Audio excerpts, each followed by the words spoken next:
What would you do if you discovered that the quiet stranger who appeared in your village every Sunday for an entire year, asking nothing and saying little, held the key to a secret that would unravel everything you believed about your family's honor? For Richard Ashworth, the 8th Duke of Thornbury, this was no idle question. Every Sunday without fail, from the first frost of November 1867 to the autumn leaves of the following year, a young woman arrived at the edge of his estate village of Millbrook, attended the church service in the back pew, walked the same route through the lanes, and departed on the evening coach, always alone, always silent, always wearing that same enigmatic smile when their eyes briefly met.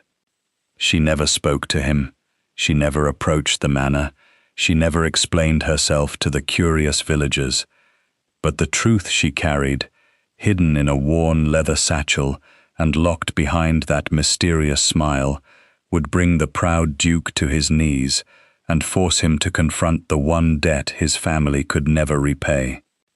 Settle in, and let us travel back to the moorlands of Derbyshire in 1867, to a story of patience, penance, and a promise kept in secret. The first time Richard Ashworth saw her was on a grey November morning, the kind where the mist clung to the ground like a living thing. He had been walking back from the tenant farms, inspecting the harvest preparations, when he passed the small Norman church of St. Michael's, just as the Sunday service was letting out.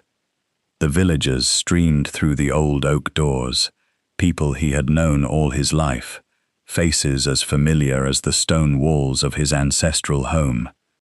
And among them, a stranger.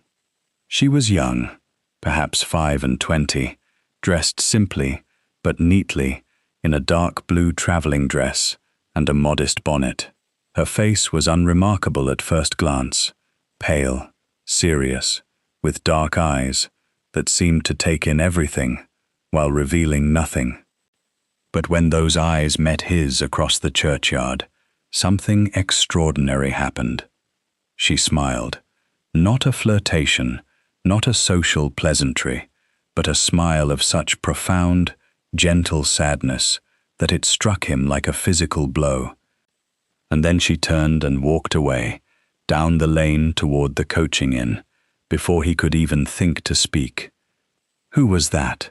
he asked Mrs. Brennan, the vicar's wife, who was standing nearby.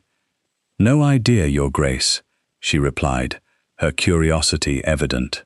"First time I've seen her. Sat in the very back, quiet as a mouse. Paid her penny for the collection and left. Didn't give a name." Richard watched the retreating figure disappear around the bend. Something about her unsettled him, that smile, that look. It was not the gaze of someone seeing him for the first time. It was the gaze of someone who knew him, but he had never seen her before in his life. She came again the following Sunday, and the Sunday after that. By the 4th week, the village had noticed. The Sunday stranger, they called her. Speculation ran wild in the tavern and the market square. Was she a jilted lover, a distant relation, a madwoman, a spy for a rival estate? Richard, despite himself, found his weekly routine shifting. He began attending Sunday services, something he had done only sporadically before, and positioning himself where he might catch another glimpse of her. She always sat in the same pew, the last one on the left. She always wore the same dark blue dress, though it was clearly well maintained. She always carried the same worn leather satchel. And she always left immediately after the service, walking the exact same route through the village, past the blacksmith's forge, down Church Lane, around the green, then back to the coaching inn, where she took the evening coach back to where? No one knew. She never stayed overnight. She never purchased anything beyond a cup of tea at the inn. She never spoke to anyone beyond the briefest courtesies, but she always smiled at him, that same sad, knowing smile. It began to haunt Richard's thoughts. Winter deepened, and still she came. Through snow and freezing rain, through winds that bent the bare trees nearly double, she arrived every Sunday, without fail. Richard's curiosity turned to obsession.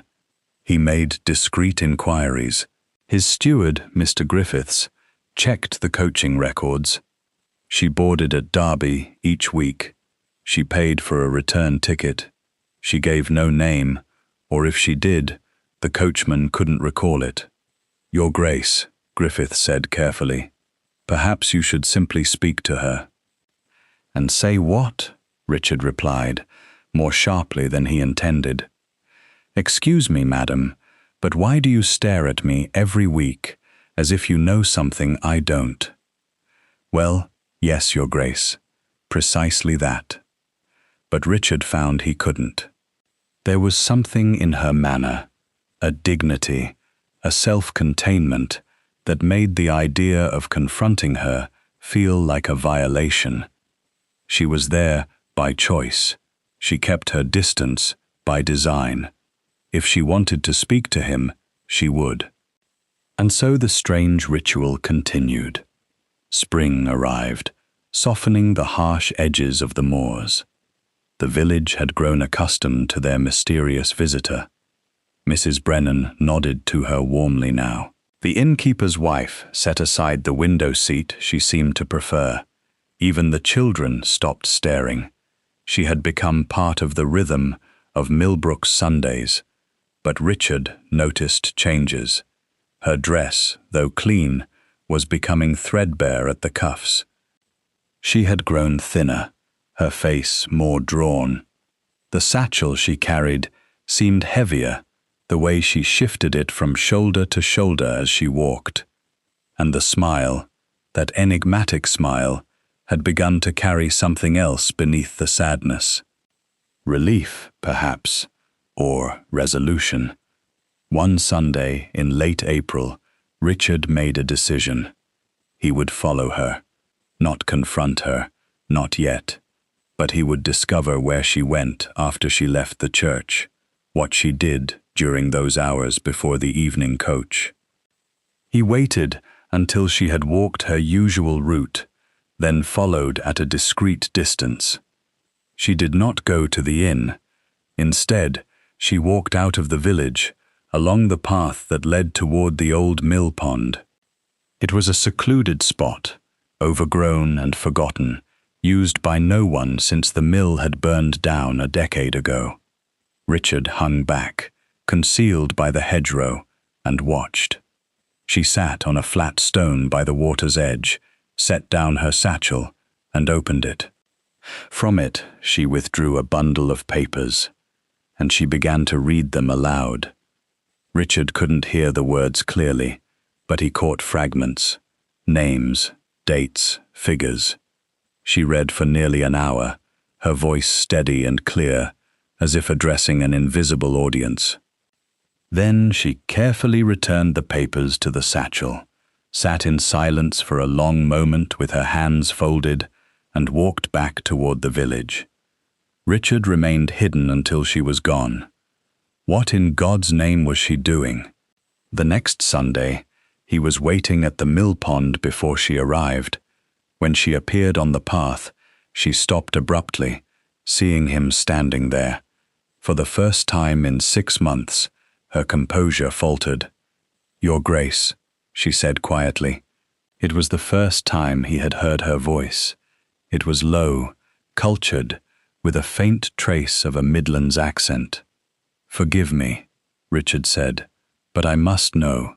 Who are you, and why do you come here?" She looked at him for a long moment, her dark eyes searching his face.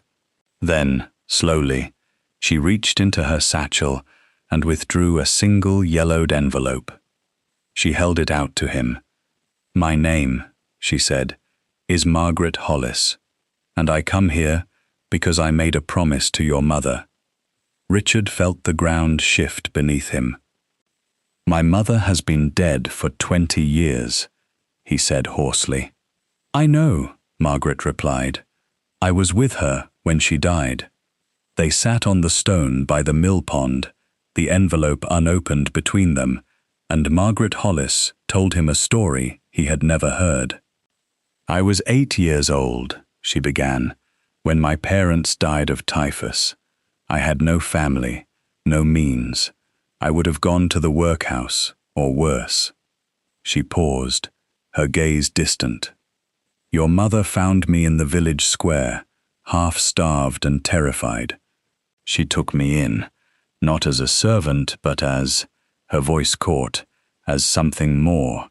She had me educated alongside you, though you wouldn't remember.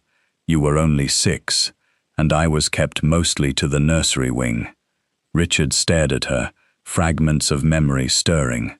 A quiet girl who had sometimes sat in the corner during his lessons, a shadow he had barely noticed. "When your mother fell ill," Margaret continued, "she knew she was dying.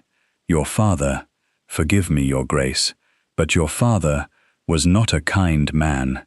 She knew that once she was gone, he would dismiss me, cast me out. I was 12 years old." Richard felt a cold weight settling in his chest. His father, the 7th Duke, had been a hard man, exacting, unforgiving. "The night before she died, she called me to her bedside. She gave me this." Margaret picked up the envelope and handed it to him. With trembling hands, Richard opened it. Inside was a letter in his mother's handwriting and a banknote for £50, a fortune for a child. The letter read, "My dearest Margaret, by the time you read this, I will be gone. I have tried to provide for you, but I know my husband will not honor any provision I make. He sees kindness as weakness. Take this money, hide it, use it to make a life for yourself. But I ask one thing of you. Remember my son, remember Richard. He is young now, and he has been raised in his father's image, but I pray that one day he will become a better man than his father, a kinder man. If you can, watch over him from afar, not to interfere, but simply to witness, to remember that he was once a child who deserved better. And if he ever becomes the man I hope he will be, tell him his mother loved him, and she was sorry she could not protect him from his father's coldness. With all my love, Catherine Ashworth." Richard's vision blurred. He remembered his mother only in fragments, her gentle hands, her soft voice singing him to sleep. After she died, his father had forbidden her name to be spoken. Her portraits were removed, her belongings burned. It was as if she had never existed. She was dismissed 3 days after the funeral, Margaret said quietly. Your father gave me 5 shillings and turned me out. I was 12 years old, alone in the world. My God, Richard whispered. Your mother's £50 saved my life, Margaret continued. I used it wisely. I found a position, I educated myself further. I eventually became a school teacher in Derby. I have lived a modest but good life. Then why? Richard struggled to speak. Why come here? Why every Sunday for a year? Margaret looked at him with those knowing, sad eyes. Because I made a promise to watch over you. And this year, I learned something that I knew you needed to know. She reached into her satchel and withdrew a thick bundle of papers. 3 months ago, I was sorting through the effects of a deceased patron of the school. She had been a lady's maid at Thornbury Manor 40 years ago. In her possessions, I found these. She handed him the papers. They were letters, dozens of them, written by his mother to her sister, his Aunt Beatrice, long deceased, in the years before her death. Richard began to read, and as he did, a truth he had never known unfolded before him. His mother had been unhappy, desperately so. His father had been cruel in ways that left no visible mark: cold silences, public humiliations, isolation from her family. She had stayed for Richard, only for Richard. She had poured all her thwarted love into caring for him and for the forgotten children like Margaret. And when she knew she was dying, her greatest fear was not death, but that her son would grow up to be like his father. The final letter, written days before her death, contained a single plea. I pray Richard will have the chance I never did, to choose kindness over pride, compassion over cruelty. I will never know if he does, but if he does, tell him that is the inheritance I wanted to give him, not land, not title, but a heart that remembers the forgotten. Richard sat in silence, the letters shaking in his hands. Why now? He asked, his voice breaking. Why wait a year to tell me? Margaret's smile returned, that sad, knowing smile. Because I needed to be sure, she said simply. I needed to watch you, to see what kind of man you had become, and I have seen you stop to speak to the tenant farmers. I have seen you endow the school. I have seen you repair the cottages your father let decay. I have seen you walk these lanes not as a lord, surveying his domain, but as a man who cares for his people. Her eyes glistened. Your mother's prayer was answered, Your Grace. You are not your father. You are the man she hoped you would be. And the smile? Richard asked. Every Sunday, that smile was pride, Margaret said softly. I was proud of you, on her behalf. Richard wept then, there by the mill pond, for the mother he had barely known, and the childhood she had tried to protect. Margaret sat beside him in silence, her presence a quiet comfort. When he finally composed himself, he looked at her. You have carried this alone for a year, he said, spending your own money to travel here every week, asking nothing, simply to honor a promise made to a dying woman 20 years ago. It was the least I could do, Margaret replied. She gave me a life. No, Richard said firmly. It was extraordinary, and I have been blind. He stood, helping her to her feet. Miss Hollis, you will not take the evening coach today. You will come to the manor. We will talk properly. And we will discuss how I can repay a debt my family owes you. Your Grace, I ask for nothing. I know, Richard interrupted gently.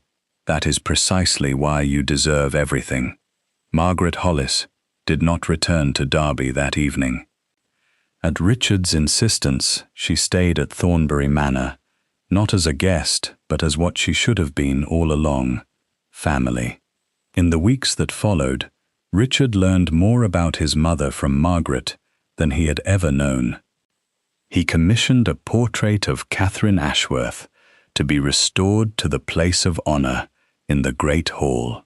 He established a charitable foundation in her name, dedicated to providing for orphaned children. And he offered Margaret a position, not as a dependent, but as the director of the foundation, with a generous salary and a cottage on the estate. Your mother wanted you to remember the forgotten, Margaret said when he made the offer.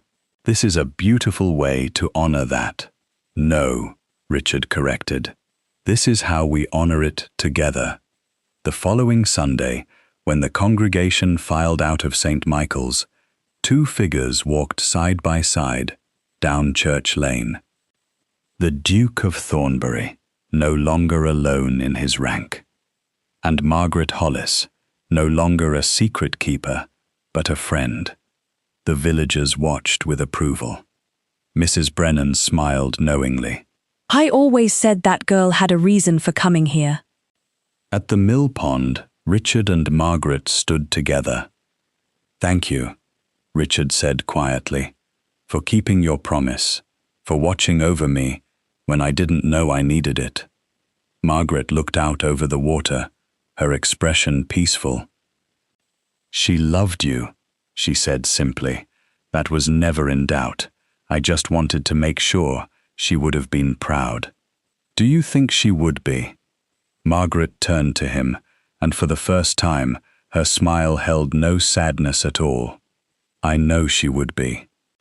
Years later, when visitors came to Thornbury Manor, they would see the portrait of Duchess Catherine Ashworth hanging in the place of greatest honor, and beside it, a smaller portrait, a young woman in a simple dress, holding a leather satchel. The inscription beneath read, "Margaret Hollis, Guardian of Promises, Keeper of Hearts, 1842 to 1891. She remembered when others forgot, and in remembering, changed everything. Welcome.